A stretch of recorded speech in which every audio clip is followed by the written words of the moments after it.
Berikutnya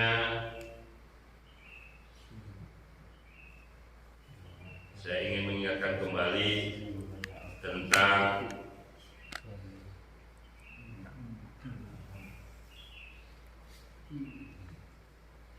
doa sujud tilawah. Khawatir ada yang lupa atau belum tahu artinya, gitu ya. Karena alhamdulillah di Masjid Nurul Masyriq itu setiap hari Jumat dibaca surat As-Sajdah pada rakaat pertama dan rakaat keduanya surat Al-Insan. Ya. Siapa melakukan sujud tilawah, dia diperbolehkan membaca doa sesuai dengan keinginannya. Satu-satunya hadis sahih dari Rasulullah SAW dalam hadis adalah hadis dia berkata pada saat Rasulullah SAW melakukan sujud tilawah, beliau membaca sajada wajha lilladzi khalaqahu wa syaqqa sam'ahu wa basarahu bihaulihi wa quwwati fatabarakallahu ahsanul khaliqin. Jadi pada dasarnya kalau nggak hafal, baca sujud yang biasa dibaca sujud boleh, gitu ya. Tapi kalau misalkan mau membaca yang ada hadisnya dari riwayat Bukhari, Muslim, Nasa'in adalah membaca ini, gitu ya. Nah, ini dikutip dari fikih sunnah. Ini baca. Jadi sajada bersujud wajhiya wajahku lilladzi khalaqahu kepada yang telah menciptakannya. Jadi sajada bersujud wajhiya wajahku lilladzi kepada yang khalaqahu telah menciptakannya. Wasyaqqa sam'ahu dan membuka pendengarannya, wa basarahu dan penglihatannya, bihaulihi dengan dayanya, wa quwwatihi dan kekuatannya. Fatabarakallahu maha berkah Allah, ahsanul khaliqin sebaik-baik pencipta. Itu ya dibaca. Jadi sajada wajhiya lilladzi khalaqahu wa syaqqa membuka sam'ahu wa basarahu wa bihaulihi wa quwwatihi fatabarakallahu ahsanul khaliqin. Nah, bagi yang ya ingin lebih utama yang ada dasar hadisnya, gitu ya. Tapi secara fikih tadi disampaikan bahwa boleh membaca doa sesuai dengan keinginannya, gitu. Tapi dalam bahasa Arab, gitu ya. Di dalam sholat pakai bahasa Indonesia, gitu ya. Bahasa Al-Quran atau bahasa hadis, gitu ya. Gitu. Sudah pada hafal? Ada yang belum hafal? Nah, kita baca bersama. Sajada wajhiya lilladzi khalaqahu wa syaqqa sam'ahu wa basarahu bihaulihi wa quwwatihi fatabarakallahu ahsanul khaliqin. Sajada bersujud wajhiya wajahku lilladzi khalaqahu kepada yang telah menciptakannya, wa syaqqa dan membuka sam'ahu pendengarannya, wa basarahu dan penglihatannya, bihaulihi dengan dayanya, wa quwwatihi dan kekuatannya. Fatabarakallahu maha suci Allah, ahsanul khaliqin sebaik-baik pencipta. Ya, jadi boleh juga nggak hafal ya subhanallah gitu ya. Atau baca sujud yang biasa dibaca ketika kita sujud di dalam sholat. Tuh. Nah. Berikutnya kita lanjutkan tadarus kita surat An-Nasr. Surat ke-110.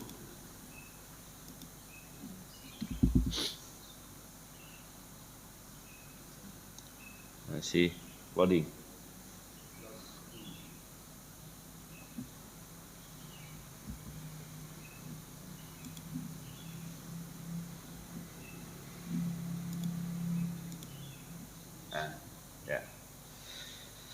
Kita baca bersama dulu.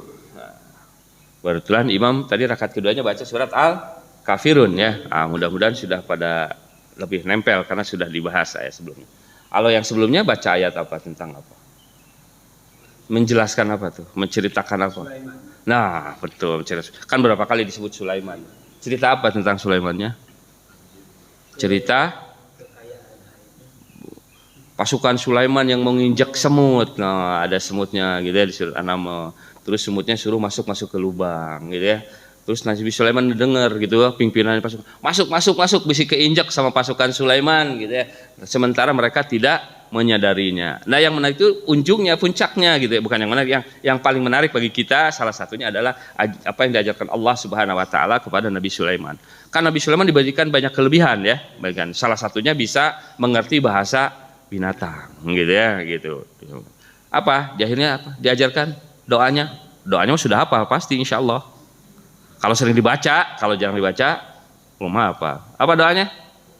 Rabbi auzi'ni an ashkura ni'mataka allati an'amta alayya wa ala walidayya wa an a'mala salihan tardahu. Itu kan ada ya. Nah, itu ya. Rabbi auzi'ni, ya Allah Tuhanku, auzi'ni anugerahkan kepadaku an ashkura nikmataka allati an'amta alayya, kemampuan bersyukur atas nikmat yang Kau anugerahkan kepadaku dan kepada kedua orang tuaku. Itu ya kan, insyaallah itu masih sering dibaca ya, insyaallah ya, mudah-mudahan. Nami suratna ayatna mangga dipilari di Google, di Quran juga bisa ketik abdi kayak hilap tadi tes suratna gitu ya. Ayat berapa? Kalau ini mah tentang semutnya mah An-Naml. Ayatnya ayat sabaraha? Ayat berapa halamannya? Itu biasanya sok itu teh satu halaman, jadi mudah nanti nyarinya, cari satu kata auzi'ni, insyaallah. Ya. Tapi kita acan apal ayat itu teh satu halaman memangnya hartosna gitu, udah sedikit-sedikit bisa mengikuti gitu ya. Ya, An-Naml ya. Halaman berapa? Nah, kita sekarang surat An-Nasr, surat yang pendek-pendek. Insya Allah nanti kalau sudah selesai, nah kita pakai penggalan-penggalan gitu ya, ayat-ayat yang memang lebih mudah lah insya Allah gitu untuk dipahaminya.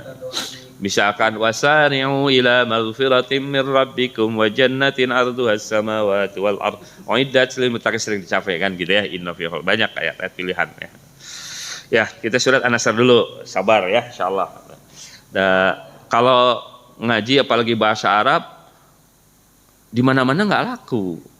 Yang laku mah dengerin ceramah, kalau penceramahnya sering pinter ngabodor, lebih laku lagi gitu ya gitu. Tapi kalau ngaji apalagi bahasa Arab gitu ya, bahasa Al-Qur'an, di mana-mana juga yang tadinya banyak juga makin sedikit malah bisa jadi habis gitu ya gitu. Itu di Imarat dulu para pemuda pas awal-awal banyak gitu, sekarang udah mulai sepi gitu ya. Memang dibutuhkan mujahadah, kesungguh-sungguhan untuk mengerti bahasa Al-Qur'an. Kita baca dulu bersama.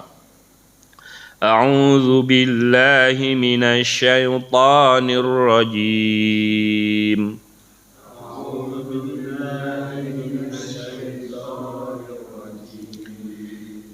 Bismillahirrahmanirrahim.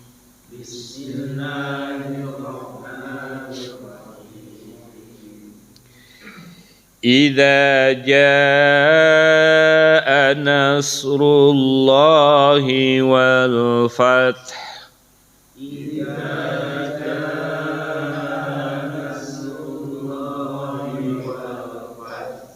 Wa ra'aitan nasa yadkhuluna fi dinillahi afwaja.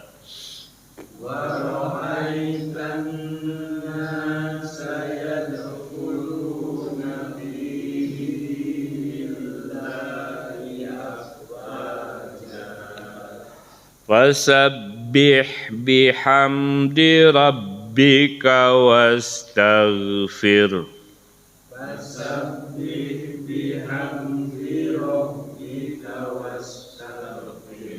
Innahu kana tawwaba.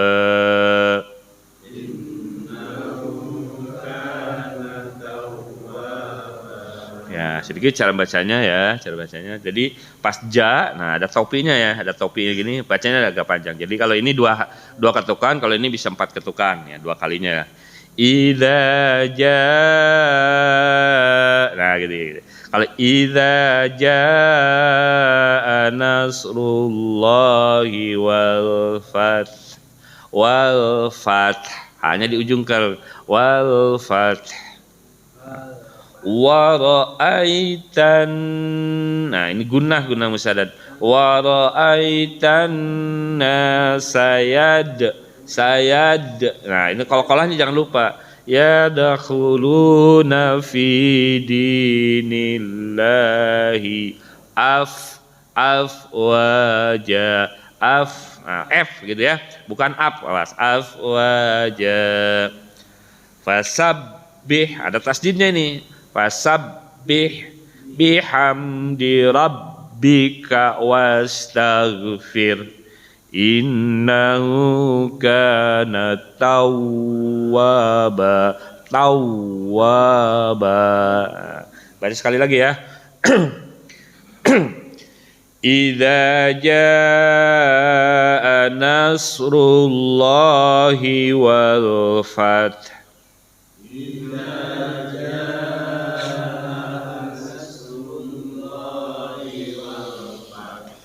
Wa ra'aitan nasa yadkhuluna fi dinillahi afwaja.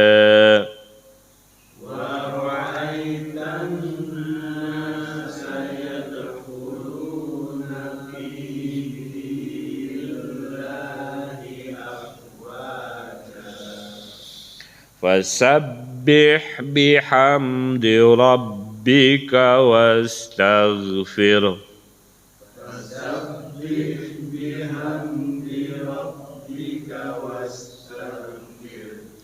Innahu kana tawwaba.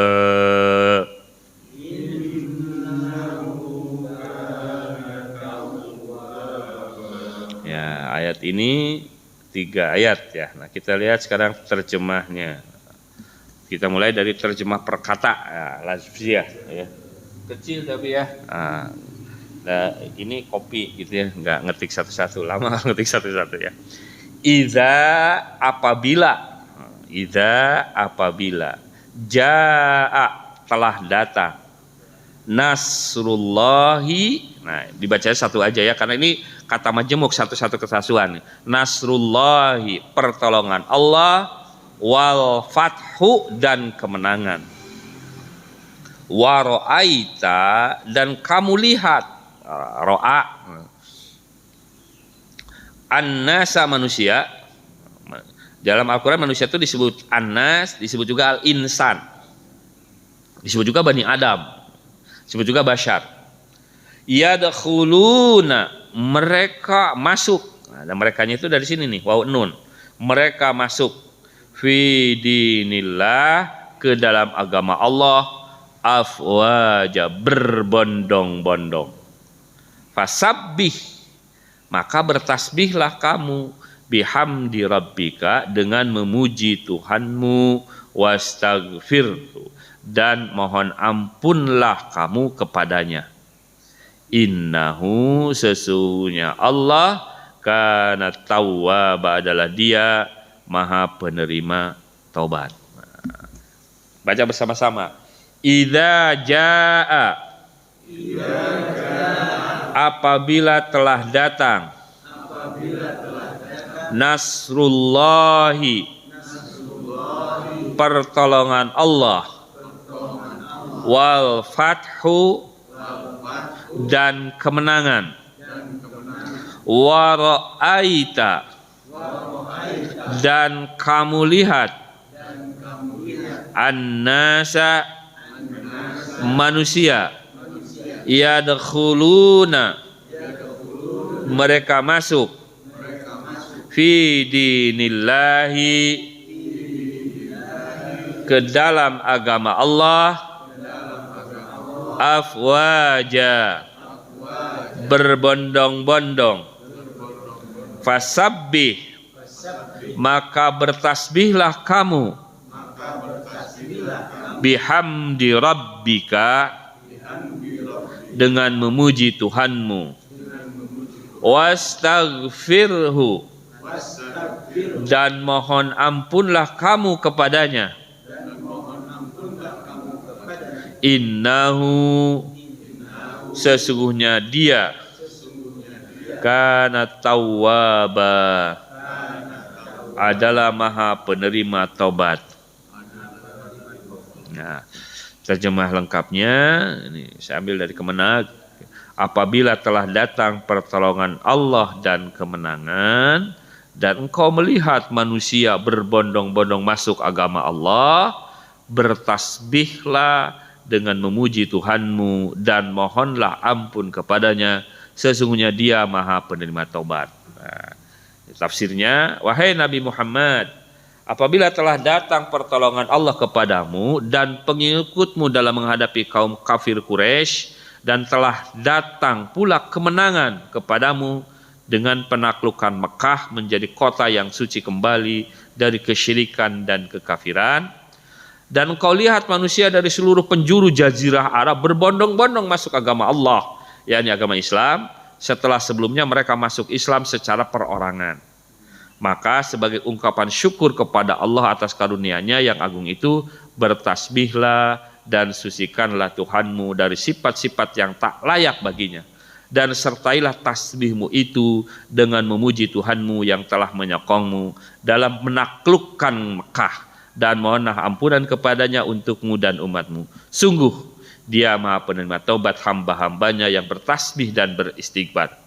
Membaca tasbih, tahmid dan istighfar adalah cara yang mulia ketika seorang meraih kesuksesan, karena pada hakikatnya Allah lah yang memberikan kesuksesan itu kepadanya, bukan dengan berpesta dan berpoya-poya.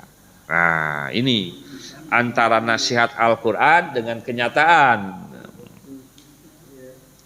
Jadi kita ingat dalam sirah ketika mau penaklukan kota Mekah, dan luar biasanya penaklukan kota Mekah itu tidak terjadi pertumpahan darah perang yang tadinya diperkirakan akan seperti itu.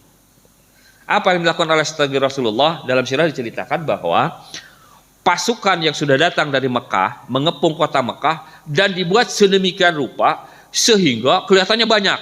Caranya masing-masing bawa obornya banyak. Jadi dibuat cejer gini, diakalin gimana caranya bawa alat ini banyak. Kemudian disuruh bergerak.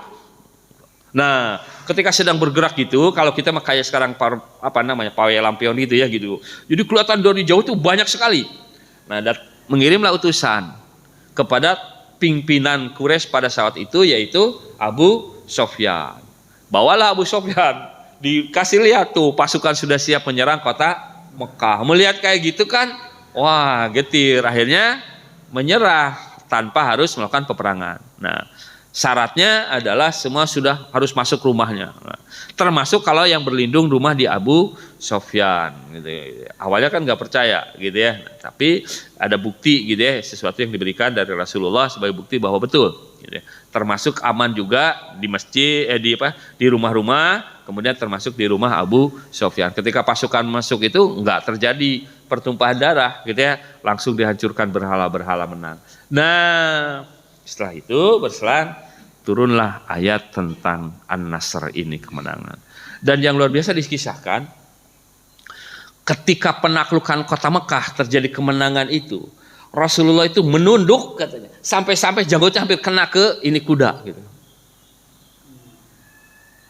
Kuda atau unta lupa saya ininya, bisa salah ya. Pokoknya ke kendaraannya gitu ya, kuda atau unta. Saking apa? Saking menunduknya. Kan kebayang ya, kalau menang tuh apa yang terjadi kan, wah gitu ya. Pasti gitu ya. Nah, di sini kita diingatkan bahwa ketika kita memperoleh kemenangan gitu ya, kesuksesan, keberhasilan, justru yang diajarkan adalah fasabbih bihamdi rabbika. Jadi yang terkeluar itu adalah ungkapan alhamdulillahirabbil. Bahkan di sini wastaghfirhu, mohon ampunlah kamu kepadanya. Istighfar, astagfirullah, gitu ya. Khawatir terjangkit penyakit kesombongan, ketakaburan. Karena awal musibah dari sisi agama adalah munculnya kesombongan. Kan kadang-kadang ya tahun dai gitunya, tapi ke orang lain teh neraka, bid'ah neraka, itu gampang banget gitu ya mengkafirkan orang di luar golongannya gitu ya. Orang yang tidak sepaham. Padahal dia tahu bahwa ada area-area itu di sana ada pemahaman yang berbeda. Bayangkan saja ya, di dalam kisahnya Imam Syafi'i itu pernah nginep di rumahnya Imam Ahmad, saking dekatnya, dan Imam Ahmad berguru ke Imam Syafi'i. Tapi dalam hal tertentu ada perbedaan pendapat. Di dalam fikih sunnah dijelaskan bahwa kalau dalam mazhabnya Imam Ahmad bin Hambali, kalau orang itu udah nggak sholat gitu, itu udah langsung kafir ya, karena memang yang membedakan muslim dengan non muslim itu adalah dari sholat, hadisnya ada. Tapi dalam mazhab Syafi'i enggak langsung divonis sebagai kafir. Karena waktu itu bertanya Imam Syafi'i kepada Imam Ahmad, lalu kalau misalkan cara dia untuk masuk Islamnya gimana kalau divonis kafir? Kata Ahmad bin Hanbal harus baca syahadat. Dia masih berpegang dengan syahadatnya, tidak pernah membatalkan syahadatnya. Nah, terus ya kalau gitu dia harus sholat. Ya kalau misalkan dia dihukumi kafir berarti sholatnya tidak sah. Karena syarat sah sholat itu harus sebagai muslim. Nah, terjadi perdebatan seperti itu, dua-duanya diam, tidak melanjutkan gitu, tidak diperpanjang gitu. Yang jelas dua-duanya punya argumen, tapi bukan berarti dibiarkan. Nah, ada kewajiban, termasuk kewajiban para ulama dan umara untuk mengingatkan seorang muslim yang tidak sholat. Kalau sudah diingatkan tetap nggak mau, bahkan menentang, nah itu mah yang membedakan muslim dengan non muslim adalah salah satunya dari sisi sholat gitu. Jadi ujungnya mah sama gitu ya kalau terkait dengan itu. Nah, kembali ke sini, idza jaa, nah secara bahasanya sekarang, idza apabila ini disebutnya huruf kata bantu kalau di kita mah gitu kan. Kata itu dalam bahasa Indonesia itu ada kata benda, ada kata kerja gitu ya, kemudian ada kata bantu gitu. Nah, idza apabila kalau dalam bahasa Arab disebutnya harafun, harap gitu. Idza apabila jaa, nah, jaa itu kata kerja kalau dalam bahasa Indonesia mah fi'il madi. Nasrullah asalnya nasrun, kemudian disatukan dengan kalimat Allah disebutnya mudhof ilaih kata majmuk. Seperti dalam kita mah rumah makan, padahal rumahnya mah teu makan gitu. Maksudnya rumah tempat makan gitu. Baitullah, rumah Allah gitu ya, rumah milik Allah. Nasrullah, pertolongan Allah, pertolongan dari Allah gitu. Namun enggak ada dari minnya, enggak disebutin. Wal fathu, dan kemenangan. Jadi gini, kalau dalam bahasa Indonesia ini predikatnya apabila datang, nah ini subjeknya pertolongan Allah dan kemenangan gitu. Kan kalau bahasa Indonesia mah pakai SPOK, subjek, predikat, objek, keterangan. Nah, kalau dalam bahasa Arab ada disebut dengan kata kerjanya fiil. Nah, ini disebutnya fa'ilnya gitu. Kata kerjanya gitu ya. Ada mubtada khobar, ada fiil fa'il. Nasrullahi wal fatu. Jadi ketika hadir hati kita, idza jaa nasrullahi wal fat, apabila datang, apa yang datangnya? Pertolongan Allah dan kemenangan. Wa ra'aita, nah kalau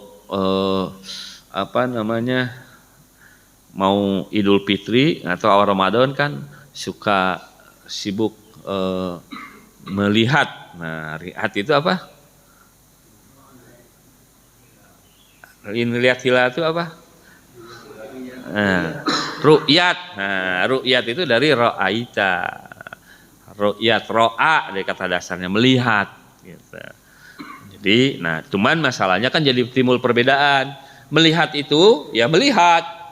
Kalau nggak kelihatan, berarti sempurnakan gitu. Ada yang melihat itu gimana? Ya dengan ilmu juga, dihitung. Nah, dihitung, walaupun nggak kelihatan, itu sudah ada secara hitungan. Nah, itulah maka terjadilah perbedaan. Apalagi dengan standar yang berbeda. Kalau Muhammadiyah, pokoknya kalau sudah ada, walaupun hanya 1 derajat, itu sudah masuk bulan berikutnya. Sementara yang lain itu adalah 3 derajat. Nah, itu kalau misalkan belum 3 derajat berarti belum dianggap bisa dilihat, disebutnya imkanur ru'yat, memungkinkan terlihat. Jadi kalau 1 derajat secara ilmu pengetahuan juga itu belum terlihat. Jadi terlihatnya itu adalah di 3 derajat. Nah, karena batasnya kecil kan, kalau pas misalkan 2 derajat, nah yang ini sudah masuk kepada 1 Syawal atau masuk kepada 1 Ramadan, yang satunya lagi belum, karena belum imkanur ru'yat gitu. Nah pas dilihat memang nggak kelihatan gitu, karena secara hisab. Jadi sebetulnya dua-duanya juga melakukan hisab, cuman hisabnya kan ada yang sebagai perkiraan, ada yang sebagai langsung jadi acuan gitu.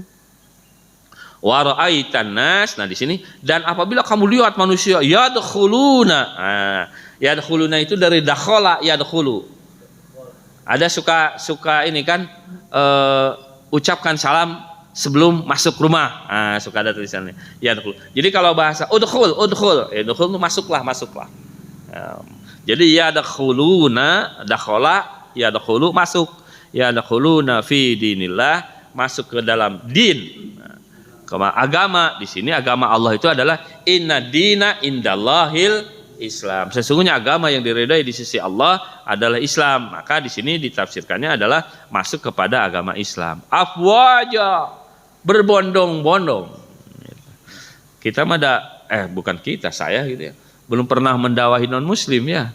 Jadi nggak merasakan. Mungkin orang yang pernah tinggal di Amerika dan berdakwah di Amerika dapat satu-satu. Tiba-tiba misalkan satu keluarga masuk. Nah, mungkin merasakan nikmatnya masuk Islam. Atau yang dakwah di Papua kan ada yang ceritanya kan dimandikan. Setelah dimandikan ternyata merasa nyaman. Yang tadinya tidurnya nggak nyenyak menjadi nyenyak dan sebagainya.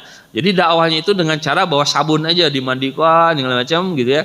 Ada videonya kan. Nah, ternyata mereka akhirnya melihat bagaimana tata cara ibadahnya orang Islam dan tertarik akhirnya pada masuk Islam dengan hidup bersihnya, dengan kebersihannya gitu ya. Fasabbih bihamdi rabbika wastaghna. Ternyata disuruh bertasbih, disuruh memuji Allah gitu ya, disuruh memohon ampun kepada innahu kana tawwaba. Ini tafsir lengkapannya gitu ya. Dalam ayat-ayat ini Allah memerintahkan kepada Rasulullah SAW, kepada Nabi Muhammad pada saat pembebasan kota Mekah, yaitu apabila telah melihat pertolongan Allah terhadap agamanya telah tiba dengan kekalahan orang-orang musyrik dan kemenangan di pihak Nabi, dan melihat pula orang-orang masuk agama Allah beramai-ramai dan berduyun-duyun, bukan perseorangan sebagaimana awal pada permulaan dakwah. Orang-orang Arab berkata, manakala Muhammad menang atas penduduk Mekah, yang mana Allah telah menyelamatkan mereka dari pasukan bergazah, maka kalian tidak berdaya melawannya. Akhirnya mereka masuk Islam berduyun-duyun, berkelompok-kelompok, dan satu kelompok bisa sampai dengan 40 orang. Bila yang demikian itu telah terjadi, Nabi diperintahkan untuk mengagungkan dan mensucikan Tuhannya dari hal-hal yang tidak layak baginya, seperti menganggap terlambat datangnya pertolongan dan mengira bahwa Tuhan tidak menepati janjinya menolong Nabi atas orang-orang kafir.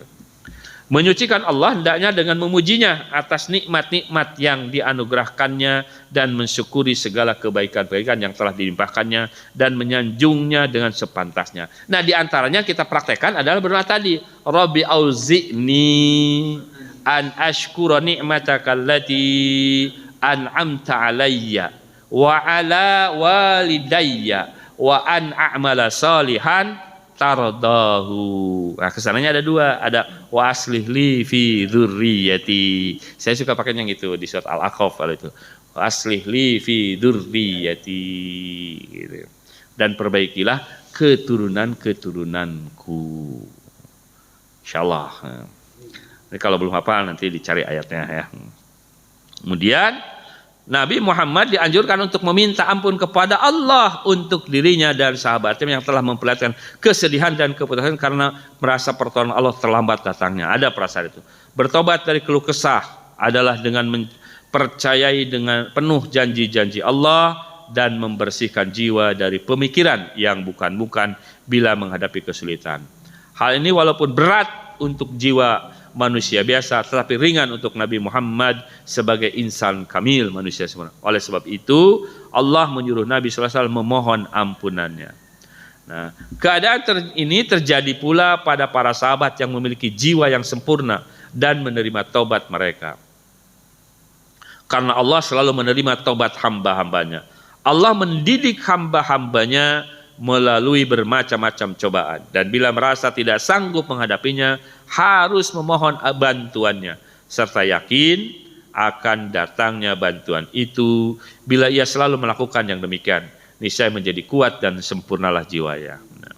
Maksudnya bila pertolongan telah tiba dan telah mencapai kemenangan serta manusia berbondong-bondong masuk, hilanglah ketakutan dan hendaklah Nabi bertasbih mensucikan Tuhannya dan mensyukurinya serta membersihkan jiwa dari pemikiran-pemikiran pada masa kesulitan.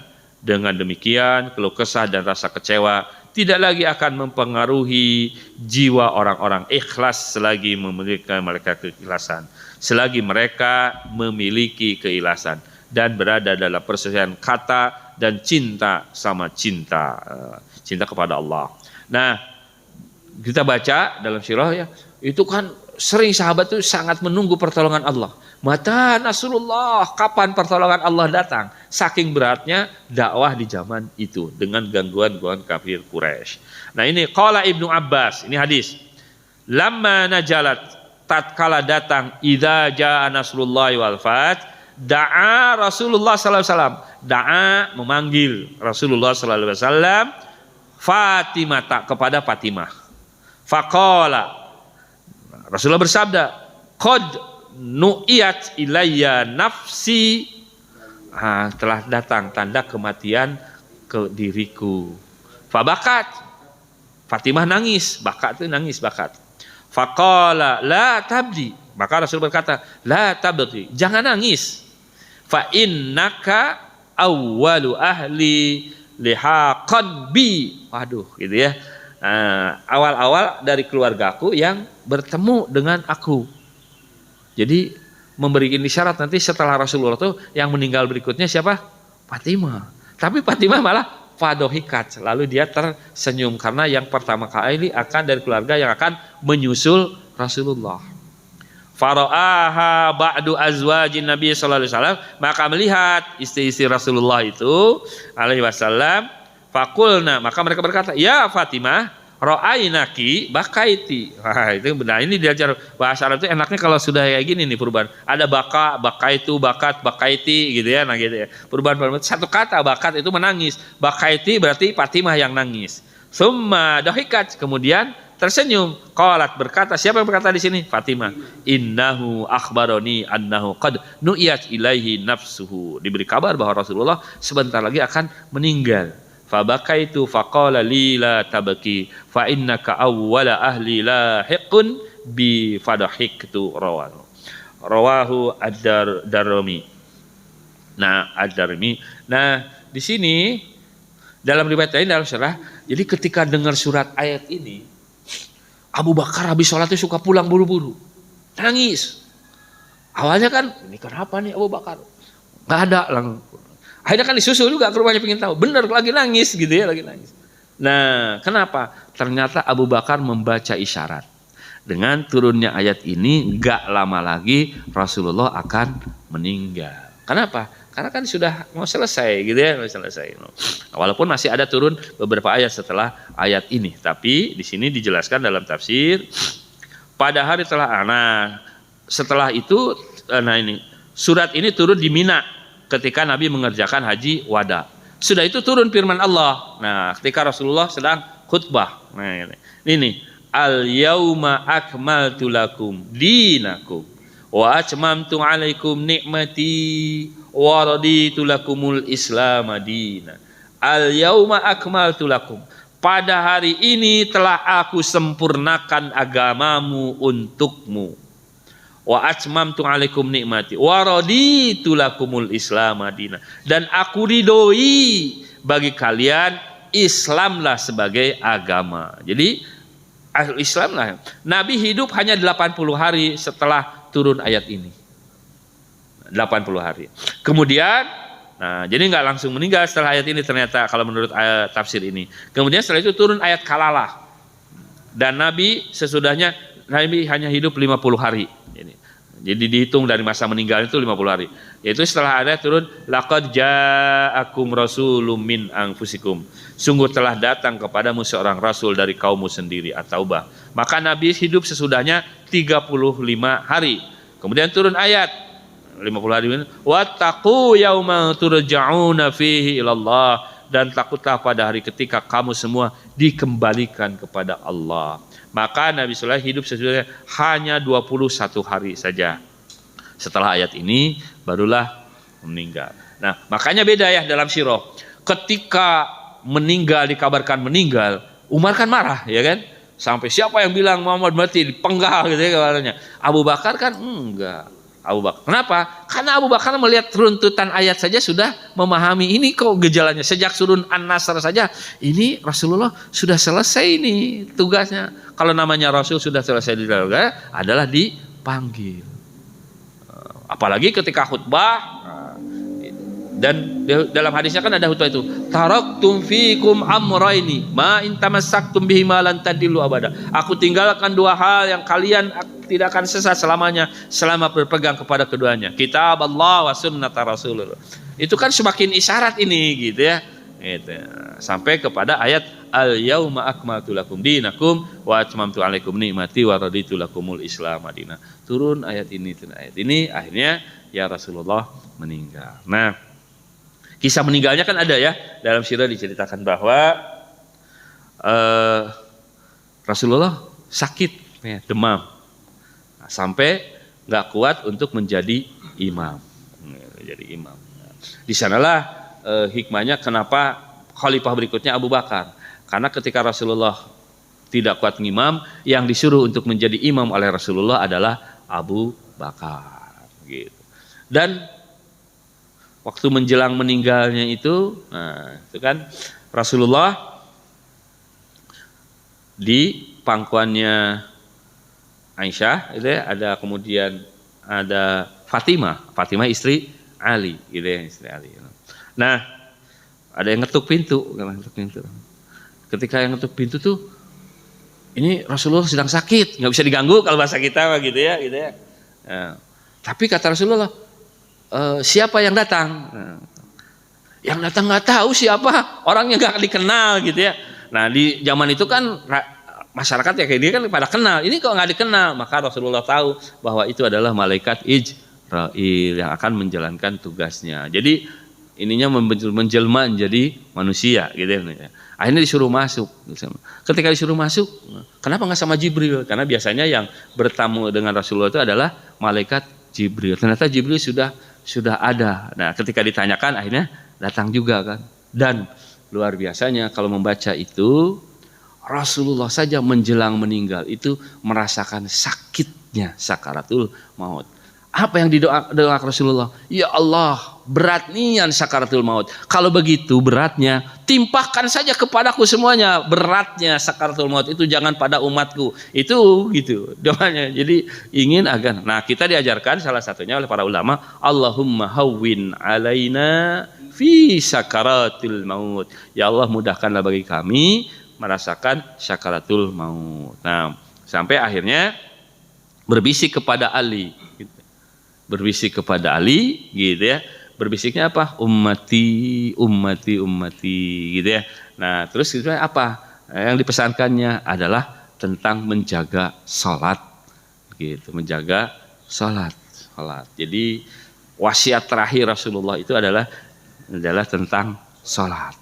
Salat untuk umatnya. Gitu ya, peringatan untuk umatnya tentang salat. Gitu, betapa pentingnya sholat. Nah, di antaranya sholat itu kan dua, bukan hanya sholat, ibadah-ibadah yang lain juga dua ya tadi. Ittiba'ur Rasul, mengikuti Rasul, kemudian ikhlas. Atau ikhlas dulu, kemudian ittiba'ur rasul. Dua hal ini. Jadi kalau ikhlas saja tapi tidak dengan ilmu, itu tidak bisa. Atau dengan ilmunya banyak tapi juga tidak ikhlas, dua-duanya. Gitu ya. Kemarin dibahas dari sisi akidah, gitu ya. Itu kan. Jadi amal ibadah apapun, termasuk haji, gitu ya, termasuk umroh, gitu ya, termasuk ibadah-ibadah yang lainnya, termasuk di dalamnya ketika kita membaca Quran. Jadi baca Quran itu gimana? Ya harus ittiba'ur rasul, gitu, harus benar. Tajwidnya, tahsinnya, sebagainya. Kemudian ya sebisa-bisanya berusaha gitu, untuk mengerti apa yang dibaca. Mudah-mudahan dengan adanya program kita ini, targetnya adalah nanti kalau imam baca tuh bisa ngikutin gitu, ngerti gitu, gitu ya, sedang dinasihatin ya. Ketika imam tadi baca itu Sulaiman tergambar gitu ya, oh ada pasukan Sulaiman, kemudian ada semut-semut, kemudian semut bilang, ayo masuk ke lubang gitu ya, nanti bisa keinjak sama itu pasukannya Sulaiman gitu ya, sementara mereka tidak menyadarinya dan sebagainya. Nabi Sulaiman tersenyum mendengar itu gitu ya, dan dengan nikmat itu malah berdoa, Rabbi auzi'ni an ashkura nikmatakallati an'am. Jadi ketika dapat syukur apapun, pebisnis tender berhasil, Pak Arifin sekian miliar, langsung Rabbi auzi'ni an ashkura nikmatakallati an'amta alayya. Nah, tong hilap ya ke madrasah ya. Insyaallah banyak sekali gitu ya. Termasuk ketika kita mendakwahi gitu ya, dakwah gitu ya. Apalagi mungkin kondisi saat ini nampaknya di daerah Cimalaka, di tempat tinggal orang tua itu beruntut gitu, pada hilang motor ada beberapa itu termasuk itu kan. Setelah itu tuh ada yang hilang lagi, Pak Arifin, yang sebelah sananya, luar biasa. Kenapa? Mungkin gitu, saking kesulitannya hidup gitu, akhirnya nekat. Dan karena kalau udah ada yang mencuri itu kan ada yang memang profesi, ada juga yang mencuri itu karena memang sangat-sangat sulitnya hidup. Kemarin ada seorang ibu muda datang ke rumah, ke istri, bukan ngobrol sampai menjelang maghrib. Selesai pulang, ada apa? Karena kan kelihatan serius banget, nangis. Kenapa? Iya dos, masalah hutang. Itu beratnya ekonomi. Udah ada di sekitar kita loh yang kesulitan-kesulitan itu. Itu katanya hutangnya banyak. Nah, jadi luar biasa. Malam-malamnya ada yang SMS, masih saudara, kontrakan habis katanya. Gak punya buat kontrakan karena suaminya gak bekerja. Waduh, gitu ya. Sudah mulai ini, gitu ya. Sudah mulai di sekitar kita. Tanpa yang sekarang kebijakan kemarin sore itu gitu ya, itu sudah sulit, diperparah lagi dengan itu. Dan karena biasanya udah tahu lah semuanya juga teorinya ya, kalau BBM naik mah biasanya suka merembet ke mana-mana. Minimum ongkos mah pasti naik lah gitu ya, anak sekolah yang pakai udah jelas ojolnya juga naik gitu ya. Nah mudah-mudahan setelah masa sulit itu nanti tetap kita berharap pertolongan Allah datang. Hanya pemimpin yang adil, pemimpin yang mau hidup sederhana gitu ya. Karena intinya gitulah gitu ya, hidup sederhana, tidak mau memperkaya diri, justru ingin memberikan kemaslahatan gitu ya. Itu yang susah gitu ya. Karena ya dunia, siapa sih yang tidak suka dengan dunia? Semuanya juga suka. Kalau nggak suka bukan manusia beneran gitu ya. Karena kata Al-Qur'an, zuyyina lin-nasi hubusyawati minan nisa'i. Pertama perempuan gitu ya. Wal banina wal qanatiril muqantarati minadz-dzahabi wal fiddah. Wal khailil musawwamati, kendaraan kuda-kuda pilihan, kendaraan pilihan itu manusia memang gitu. Wal an'am, suka ternak. Wal khas juga punya kebun, pila gitu ya, rumah kosong. Itulah gitu ya. Itulah memang zuyyina linnasi hubusyawati minan nisa'i wal banina wal qanatiril muqattarati minadz-dzahabi wal fiddati wal khailil musawwamati wal an'am wal khas. Zalika mataul hayatid dunya. Itulah memang kesenangan kehidupan dunia. Jadi kalau kita mencintainya ya wajar, memang begitu karakter manusia. Kalau menyukainya iya gitu. Siapa yang tidak ingin kendaraan yang bagus, rumah yang bagus, ini wah gitu ya, gitu. Banyaklah gitu yang punya tanah. Siapa gitu? Karena itu memang kehidupan dunia, gitu. Hanya bedanya adalah kalau bagi seorang mukmin gitu, pertama hak-hak yang wajibnya, zakatnya ditunaikan, kedua semuanya diorientasikan untuk kebahagiaan akhirat. Wabtaghi fima atakallahu daral akhirah wala tansa nasibaka minad dunya.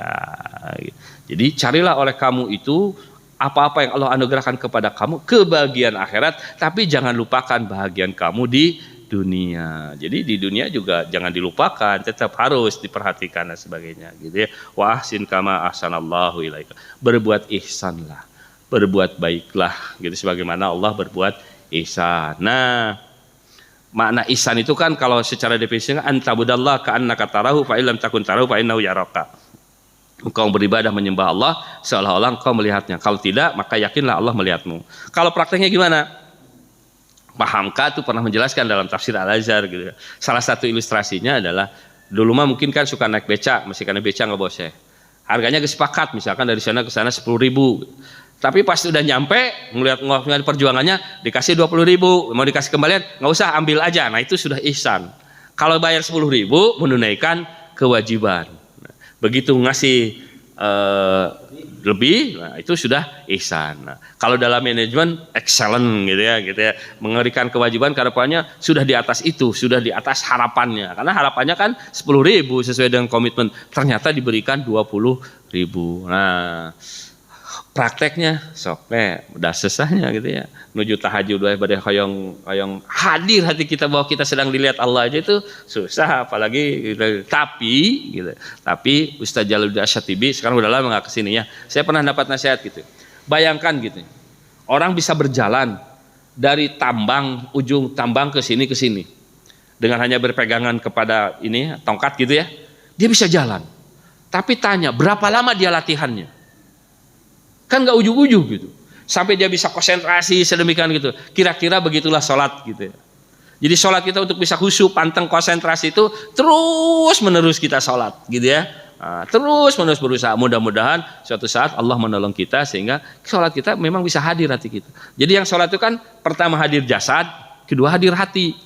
Nah yang susah itu kan hadir hati. Orangnya sudah di sini tapi hatinya masih kemana-mana. Nah tapi itu bukan berarti menyerah, terus menerus gitu ya sebagai orang itu sampai suatu saat insya Allah mudah-mudahan hadir. Walaupun mungkin ayawe lintasan-lintas sedih, tapi terus diperjuangkan, selalu konsentrasi.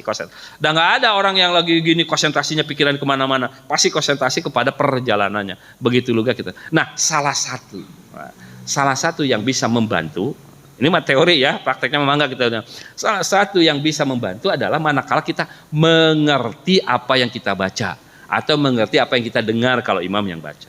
Nah kebayang kalau imamnya baca surat As-Sajdah yang agak panjang, terus nggak ngerti yang dibaca oleh imam, untuk bisa hadir hati kita tentu jauh lebih sulit ketimbang yang ngerti. Walaupun yang ngerti juga nggak jaminan gitu ya. Tapi paling tidak lebih membantu. Jadi kita berusaha untuk lebih memahami bacaan-bacaan dalam sholat. Mudah-mudahan lebih membantu juga untuk bisa hadir kita ketika kita sholat. Gitu ya. Ketika ini yang suka ini kadang-kadang doa ini di antara dua sujud. Kan doanya bagus sekali. Rabbik firli warhamni wajburni warfa'ni warzuqni wahdini wa'afini wa'afwani. Ada 8 yang kita minta. Tapi pada prakteknya kadang-kadang sih kita suka nggak nyadar baca itu gitu. Rabbik firli warhamni wajburni warfa'ni warzuqni wahdini wa'afini wa'afwani. Allahu Akbar. Nggak nyadar itu apa yang kita minta. Pernah nggak Pak ngalamin itu? Iya kan? Jadi nggak aduh gitu seperti kita minta lah gitu ya. Rabbik firli warhamni wajburni warfa'ni warzuqni wahdini wa'afini wa'fu anni. Itu nanti nggak hadir, tapi apa? Rabbik firli warhamni wajburni warfa'ni warzuqni wahdini wa'afini wa'fu anni. Komunikasi dengan Allahnya nggak hadir.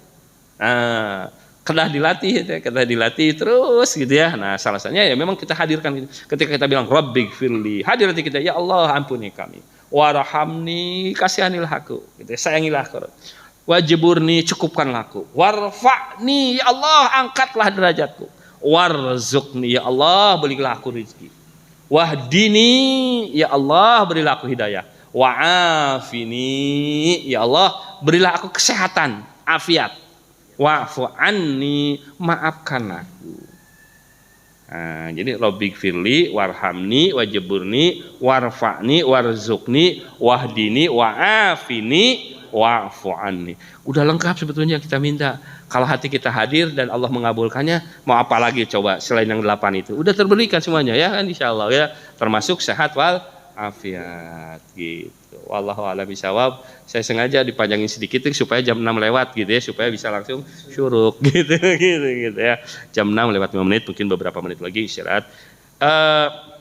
Saya tidak mengajarkan tafsir ya, bukan ahli tafsir, hanya menyampaikan tafsir gitu. Ada beberapa tafsir sebetulnya, tapi yang sudah ada digitalnya yang dari depan kemana gitu. Ada yang Ibnu Katsir juga, tapi lebih panjang gitu. Jadi yang digitalnya kan mudah saya buat ininya, langsung tinggal copy pasti dan sebagainya. Ada tafsir web kalau yang misalkan ada berkesempatan mau, itu beberapa tafsir langsung dikutip dalam satu itu gitu ya. Tapi memang idealnya tahapan belajar Al-Quran, interaksi dengan Al-Quran itu pertama ya belajar tahsin dan tajwidnya. Itu sudah dilakukan lama dari dulu gitu ya, belajar mengucapkan huruf panjang pendeknya. Nah yang keduanya belajar bahasa Arabnya. Setelah belajar bahasa Arabnya belajar tafsir. Nah ketika sudah itu barulah kita nanti bisa tadabbur lebih dalam lagi. Tadabbur itu udah lebih mempelajari, merenungi kekinian gitu. Seperti apa sih kondisi saat ini gitu. Itu tadabbur gitu. Apa di baliknya, apa hikmah-hikmah yang ada di dalamnya gitu ya gitu. Nah, tetapi kalau misalkan kita ingin lebih dalam lagi tafsir, nah tidak hanya bahasa Arab ilmu nahwu syaraf, memang ada ilmu balaghah gitu.